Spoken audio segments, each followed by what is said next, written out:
Get ready, everyone. Today we have a special treat as we welcome the fabulous Janice Griffin from Quest to the virtual stage. With her incredible wealth of experience and her knack for making complex topics feel like a breeze, Janice is here to share her top secrets for optimizing SQL Server performance. So grab your favorite drink, settle in, and get ready to take some notes. You won't want to miss the insights that she's about to drop. Let's give a warm virtual welcome to Janice. Thank you for that introduction, Jessica. My name is Janice Griffin, and my presentation is on mastering SQL Server performance with Quest Foglight. Just a little bit about myself. I've been a longtime DBA. I started out with Oracle 3, if you will, back in the day. I've worked with many database types. The ones I've listed here, I've worked with the most.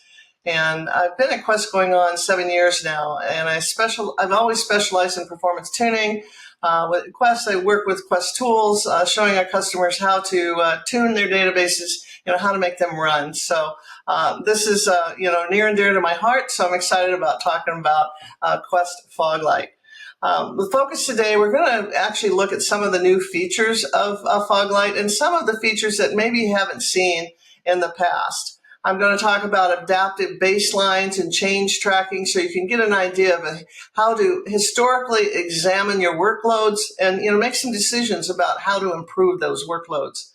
Then we'll look at key metrics. We'll understand query execution plans. I'm going to walk through how you read an execution plan in Foglight because it's a tabular format, which you may not be as familiar with. And I'll also show you how to bring up Management Studio in Foglight. And then we'll look at weight types. Weight types are near and dear to my heart because if you can figure out what your queries are waiting on in the database, you've got great clues on figuring out how to fix them. And so we'll go through those. And then finally, there's a small add-on to Foglight that I'd like to show you. Many of you may have it already, but it's called SQL Optimizer. Foglight is a great tool of finding where your bottlenecks are and giving you clues on how to fix it. But SQL Optimizer is really a tool that will rewrite your queries or advise on indexes if you need them. So it's a great add-on to Foglight to actually, be able to tune your queries. Okay, let's get started. I'm starting at the global view, and the reason why I wanted to do this because there's a little unknown feature, I think, that's over in the right-hand corner. And you see I've got it circled. It's called Heat Map. And you can actually click on it. The default page of the global view is, of course, the table view. But if you click on the heat map, what you're going to get, and you can actually click on the different tiles up there to focus on different database types. But you can click on the tiles or look at the whole database landscape and see which instances are having the most problems. As you can see there, the big red box there, the biggest one there is SQL Server. It's I think the instance name is SQL Rep, SQL Dist. And basically, the bigger the box, and of course, it's very red, meaning that it has a lot of alarms. Now, on the right-hand side, you can get a list of those alarms, and you can actually delve into them and see what's going on and get some good answers on how to fix them. I just wanted to show you this because I'm not so sure. There's a lot of ways you can move around Foglight, and I just wanted to point that out. There are a lot of little nuances that you can actually see just by paying attention to other things on the screen. This is, of course, the table view. And again, the global view has a lot of information that, again, I want to just, give a refresher. I've actually clicked on the tile SQL Server, so I'm focused on my SQL Server landscape. And you can see several things I've basically pointed out. The workload is what I always look at, compared to all the other workload within my environment. And you can see that top one is, has a fair sized workload. I also noticed the host. You can monitor your host for free when you purchase Foglight for databases. Basically, we use WinRM or we use SSH if it's a Linux box to go out and look at CPU metrics, memory metrics, network metrics. And you can actually go up on the right-hand corner. There's that little hamburger, or I call it a little hamburger menu there underneath Heat Map, that you can click and you can choose all those metrics and change your global view. That's another thing I just wanted to point out because a lot of people would can customize their global screens and may not know that. You can also create your own groups. Up above on the top there underneath databases, there's an all button. If you click that, you can create your own groups if you want to, for production, for development, or maybe you have, several databases that, encompass an application and you want to group those together for a certain application. You can do that in your group level view in Foglight. Finally, another, quick tip on, the global view is basically you have a quick eye there in the middle of the screen. And so I've actually, that little eyeball, I clicked on that and you can get kind of the lay of the land of a certain instance. So this is showing me, the baseline. We have intelligent baselines that go back over 90 days. And it's looking at this hour of this day, of this week, of this month, and it's drawing that shaded line there that shows you that what is normal. And you can see it's kind of spiky right now. It's not, not so normal. Again, you can, if you're monitoring your OS, you'll get baselines at the OS level, as well as you can see your versions of this database and, get the alarms here as well. It's just a quick way to get the lay of the land of how this instance is running at this time and see if it needs any attention. Okay, so now let's get into some of the new features. Now, Query Insights is relatively new. It came out in 6.3. So if you're not 6.3, you don't have this in your environment, but we've actually improved upon it in our latest version, which is 7.3 and might be point release after that.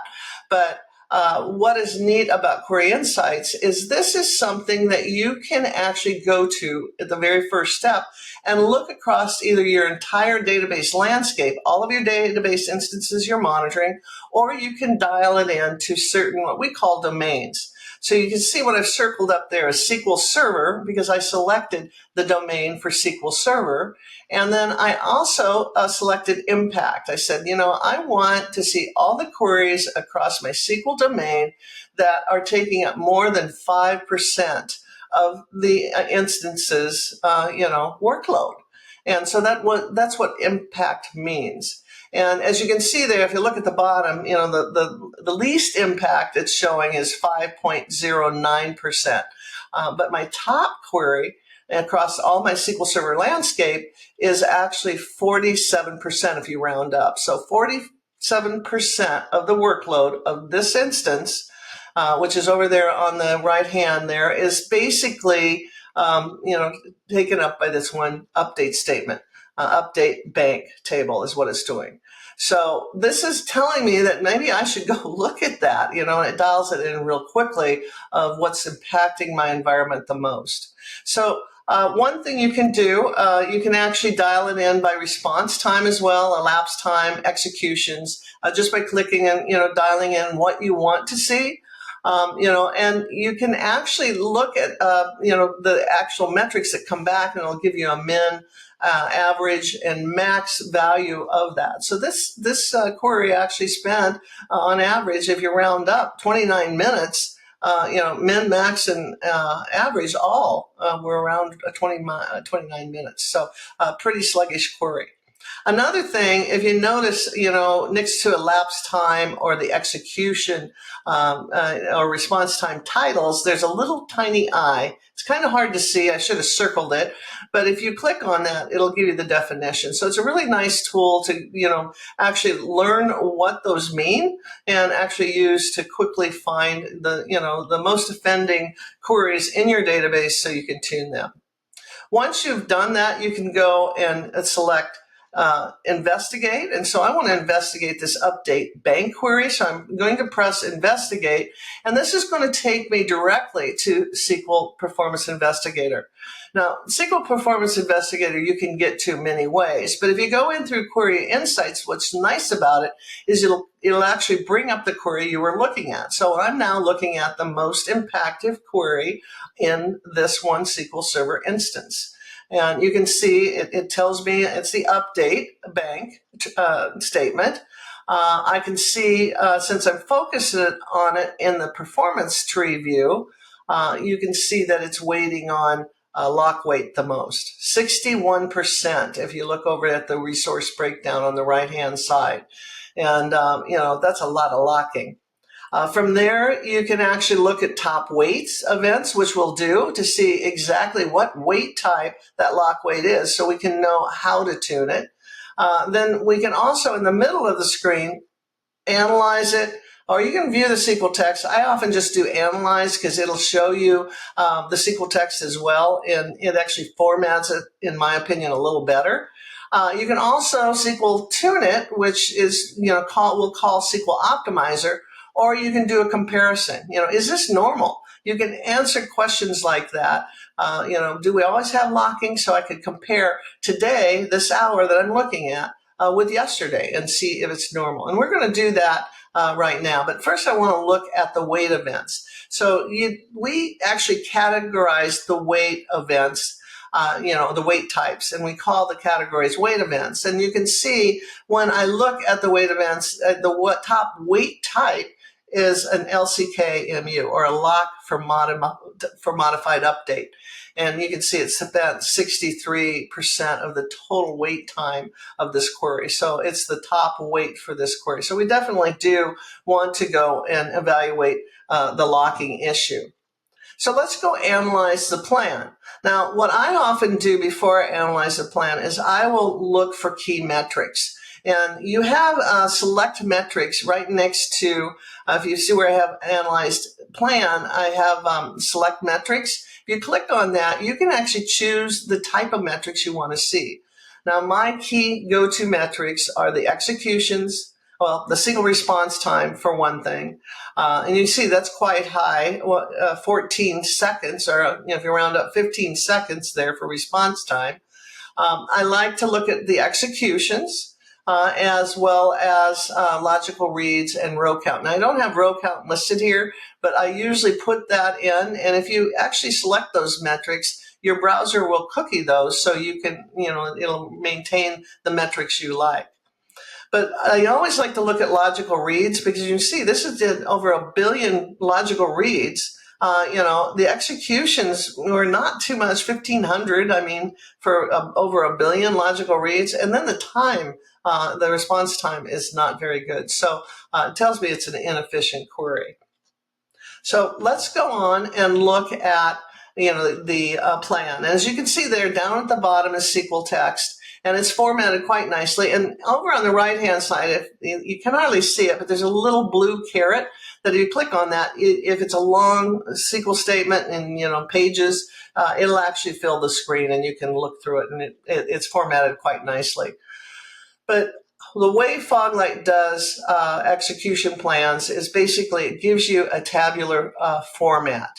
And the way you read execution plans in Foglight is you start at the most indented, step, and that's the first thing it does. So that's the first step. So you can see the most indented is at index seek and the RID lookup. Now, index seek is, it's going out and reading a non-clustered index.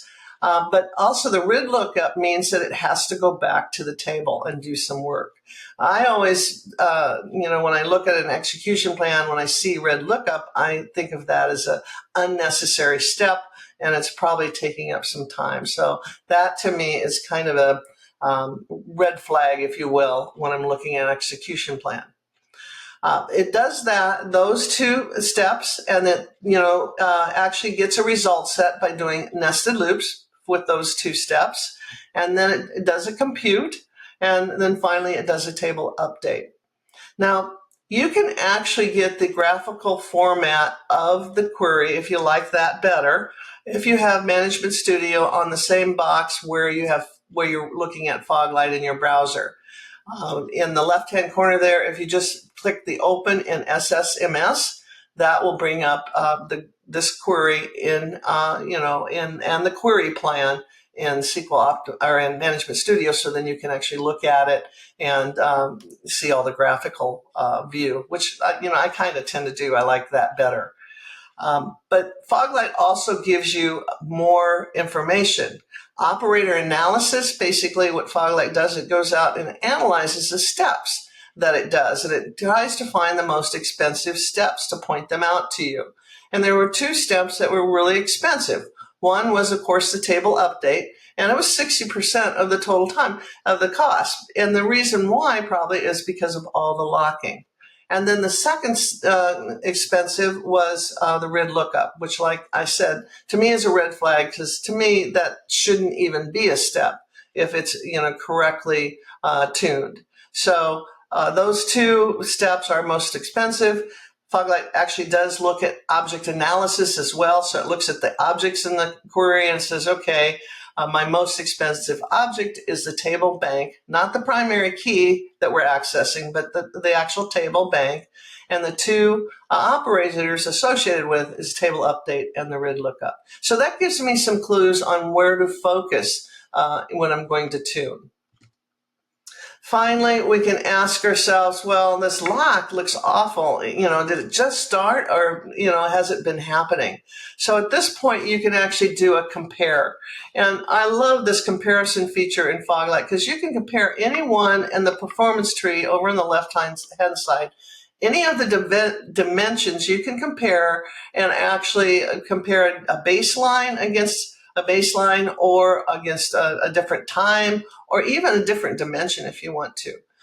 So it's just a really handy feature to say, is this normal or not? So as I go and compare this to yesterday, this query, I can see, well, it looks pretty much the same.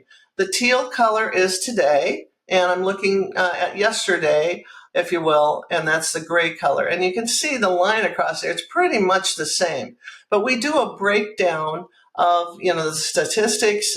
We actually show you the batch jobs, the programs that is running it, and you can look at the times and see, well, there's not much change. So 10 to 1, this locking has been happening for a while. Just remember, you can compare different dimensions. You can actually compare different instances. So it's a really handy feature to use, not just looking at a SQL statement. But one thing I think is really nice in the right-hand corner down at the bottom is you can say, well, maybe something changed. Now, I know nothing changed in this case because the workload is pretty much the same. But if something did change, you can actually go to change tracking and see the changes. Now, you can get to this change tracking in SQL PI as well. I got there from the compare screen, but you can also get here by going to advanced analytics. And you can see all the changes that happened during this time. And it's listed here on the left-hand side, the different changes that we collect. We collect account changes, data objects. Right now we had 18 different changes to our data objects. And you can read what they are, and you click on the actual description down in the middle of the screen and get exactly what it did. And some tables have been created, some tables have been removed, a database has been removed, so you can actually go through here. I like to look at the baseline or the breakdown of the workload and see when those changes happen. So if you look at that graph, the little dots there are saying when changes have happened, and you can see the workload, and maybe one of those changes actually increased the workload. So it's kind of a neat correlation to look at this always.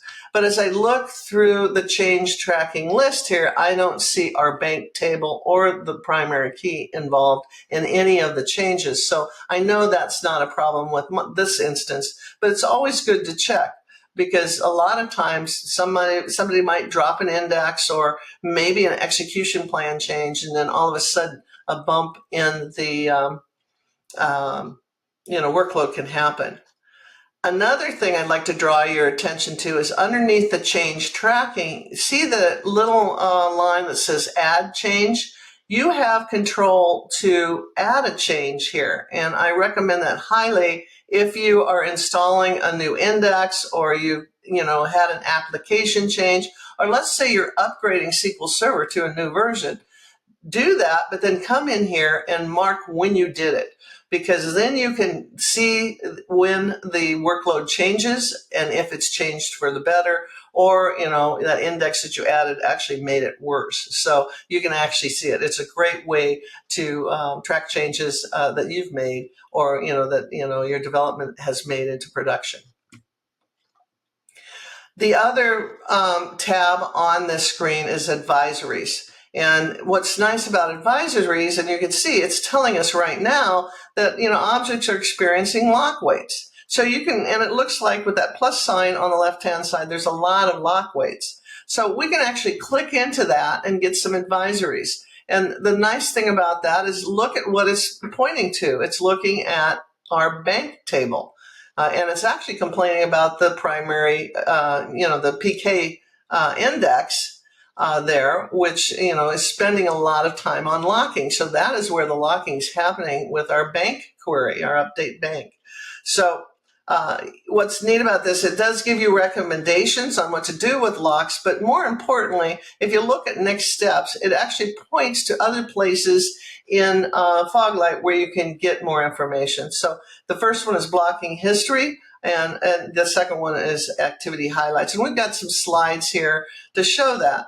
So if I go back to blocking history, you can see I've got the blocker and the waiters, and there's quite a few blockers and waiters. And you can see over in the right-hand corner what the blocker is running, as well as what the blockee or the blocked process is trying to run. So another neat feature within Foglight that many of you may not know about is the Locked Objects tab. And this is a nice way, especially if you have blocking and locking, to go look at your locked objects, because it's kind of a different view. It's kind of a top-down view of which objects are locking, and also, as you expand that, what SQL statements are involved in that locking. So it kind of, quantifies not only the locking, because as I open up the lock object, you can see which object is being locked the most. And then you can expand on that plus sign there and actually see the actual statements that are causing that. Finally, the activity highlights. This is out there in the middle of the menus always. A lot of times it won't show anything if there's nothing that's out of whack. But since the locking is quite a big problem here, it's saying, did you know that this instance has consumed a lot of locking? Over about 50% was spent in a lock update. And then it breaks it down to how much time each query has been in a lock wait. And you can see that my update bank query is the top one. Okay, so we found our problem, but what are we going to do with it? Foglight's great at pointing things out, but at this point, you kind of have to figure out how can we fix it? And so that's why SQL Tune becomes really important, because SQL Tune, like I said, it's a small add-on, but you can actually have SQL Optimizer, and Foglight will call SQL Optimizer when you press SQL Tune, and it'll take the query out of its repository, pass it over to SQL Optimizer, and then SQL Optimizer will say, okay, what do you want me to do? Do you want me to rewrite the query looking at the data access plans or, the join methods? Or do you want me to just advise on indexes? And so up there, you've got these little icons underneath Optimize SQL, SQL Rewrite. You can see there's these little, like a tuning fork, there's a key. So you can actually tell it with those little icons to auto-tune it, or just, tune it and tell me what you would do. Or you could say, I just want to see indexes, or I want to do both with that, tuning fork and key together. So basically, I told it to auto-tune, and it went out and did that. And the unfortunate thing is it did not come back with much to see. There's no little gold cup. What SQL Optimizer will do is when you tell it to do a rewrite, it'll go out and look at, different ways to rewrite that query. It'll examine, and you can see all of the things it examines, the execution time, the elapsed time, the response time, all kinds of good things, the CPU time, how many buffers, all that. And the little green lights there will show you better. So that alternate query that it created, alternate 4, not difference in elapsed time, because there was, the first one was running okay when it ran it in SQL Optimizer, but the response time was 0.000 where it was 0.001. So actually, it didn't really find anything better. And we can actually do a comparison to see what it did. So here you can see the original is the update statement, and the alternate query 4, basically all it did was change the and or equal to be an and greater than or equal to. So not much of a change. In fact, it just forced the compute scalar in a different place. So it didn't really change the performance at all. Not that this is bad. I mean, sometimes it's not an option of actually fixing the query or adding an index. Sometimes it's a design issue. And that's in case, and this is an example of that, as you see. Basically, this table was a heap. It wasn't a clustered index, and SQL Server doesn't do well with heap. Heap objects basically hold the data unstructured on disk, and very hard to return, very time consuming. And even if you put a primary key on it, it still has to go to all that unstructured data and make sense out of it. And so it's a lot of I/O usually. So what I decided to do is redesign the table. And I created, instead of a heap, I actually put it in a clustered index. Clustered index basically is an organized table which has the data at the, it's a B tree index. It actually has the whole data of the table in the leaf of the index. So it's very efficient. So I recreated the table, gave it a clustered index on bank code. So everything's sitting in that index. And notice my execution plans now. The before, remember we had that ugly RID lookup and index seek and then that table update. Look at the after. There's just one step, and it's a clustered index update. And, basically, that kind of just really changed the whole game in how this query was operating. I also thought, well, it's passing a literal, and SQL Server is really good about caching statements. And I thought, well, I'll make a procedure and parameterize that literal, so it can cache it and reuse that actual statement. And so I created that procedure there, and I gave it a name of bank name update, and just changed it that way. And basically what happened then is you can see no locking. In fact, most of the time is spent on CPU. There's a little latch weight, very tiny. Notice my executions at the bottom. Now we have 175,000 executions. Look at my response time. Instead of 14 or 15 seconds, now it's less than it's 0.01 seconds. So very efficient at this point. A great way to use a comparison feature in Foglight is to show your improvements. And I definitely am one to, actually print off the screens in Foglight if I've improved something and make it known to my manager. You need to tell people how good you are, because nobody usually brags, about you. You have to kind of brag about yourself. So here's a picture of the improvement we just did. What we did was we changed a heap to a clustered index, and then we changed query from the query from passing literals to it to parameterizing and actually using parameters to store the stored procedure, so we can actually cache that. And you can see the difference here. That teal line, that blue kind of bluish teal color there, it's much lower, but it's much more efficient. It was doing 175,000 executions as opposed to the gray workload where it was just doing all the locking.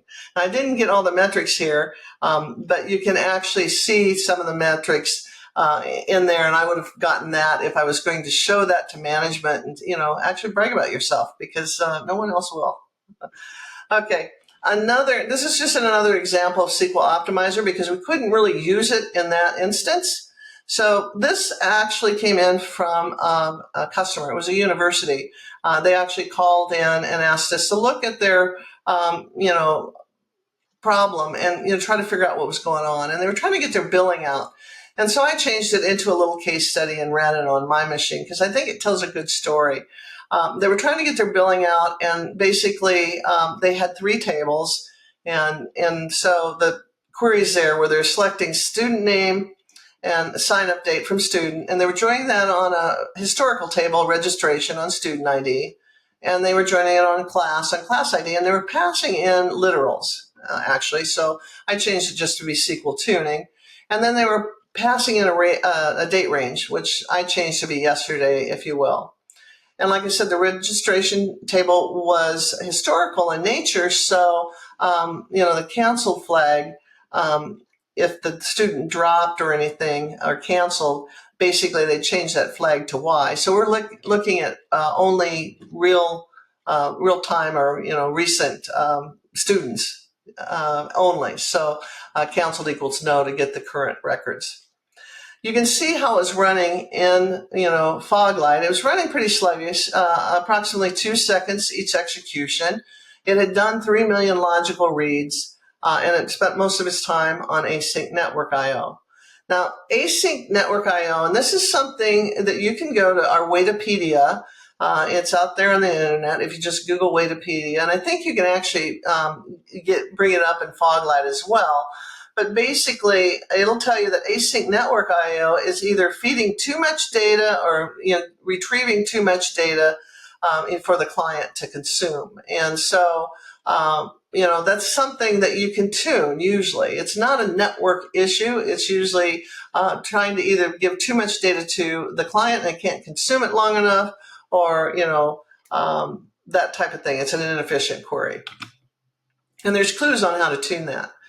But I basically just put it into SQL Optimizer. And SQL Optimizer, it's running with SQL Optimizer. The way it works, it goes out and tests things. And it rolls everything back. You don't have to worry about it changing any data or anything. But it'll go out and it'll create these alternative indexes and, query plans. And it'll run it and it'll test it. So it went out and it ran the original. And you can see that the original was 0.011 seconds, which, is pretty efficient on my machine, but it wasn't that for the university for sure. But notice that it came up with a little gold cup down there, that index 2. It actually found one that was much better. And notice that instead of 0.011 seconds, it now is 0.001 seconds, 0.001. And you can actually see the rationale across all of it. The elapsed times, was that. The CPU time was, unnotable, if you will. And actually, less bytes were actually, received from it. So it actually improved it. So we can actually go and see the comparison of that. We can see the comparison of it as well as we can actually get the index definition. Now, the way indexes are created, SQL Optimizer will actually preface the index with an OPT underscore SX underscore IDX and then some GUID, if you will. And so you can always recognize them out there. It'll, create the index, test it in its own area, and then it'll drop it. So it doesn't affect any actual application processing. It all runs behind the scenes. But then it'll give you the script so you can actually implement it if you decide you want to. Improvement with that, we can see, and this is where the metrics come in. You can see that once I, actually put the index out there, the little teal line really jumped up, and because of the amount of executions it was doing. And you can actually do the rationale of the number of logical reads that it did, as opposed to the execution. So it's almost, 3 times the throughput that it was doing. And basically, if you look at it, it was 4 times faster when it was running. So much better increase in performance. Just something to think about if you don't have SQL Optimizer. It's a nice add-on, and it helps you actually tune your queries. So finally, in summary, focus on the queries that impact performance the most, and, try out query insights. Try, looking at the different domains, setting the impact levels or maybe the response time levels, and, driving it to, getting it tuned. And then look at baselines and the changes that are happening. That'll give you great clues on where to focus. And also, you can see your workloads change over time. We keep over a year's worth of data by default in Foglight, so you can go back and do some review of what is happening over time in your database. Review the key metrics. My favorites are response time, execution, the executions, logical reads, and row count, and then use wait types, to identify the bottlenecks. Think about looking at Waitopedia. If you Google Waitopedia, it has all the wait types out there, and it gives you great clues on how to fix it, as well as it tells you how other people are using, how many other people are getting that same type of bottleneck. So it's just kind of a nice tool to have at your fingertips. And then finally, determine if it's a poorly written query or if it's a database design flaw.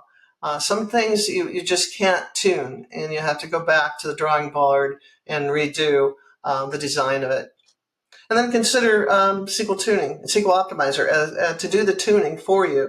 Like I said, it's a small add-on. If you don't have it now, I'm sure you can talk to your sales guy or whoever you work with Quest, and they'll give you a trial to actually try it out. Just a little bit more. I did create a little ebook a while ago. It's called the Zombie Survival Guide. And basically, you could download it. It talks about my tuning, and like I said, I've tuned for years. It not only covers SQL Server, but also Oracle, MySQL, and Postgres. So if you want to download that, that's available to you. So thank you, and I look forward to seeing you, at the next Foglight 101 series. Clay Jackson is going to be speaking, and it's going to be a very interesting one, showing you how to use REST API in Foglight. Thanks again.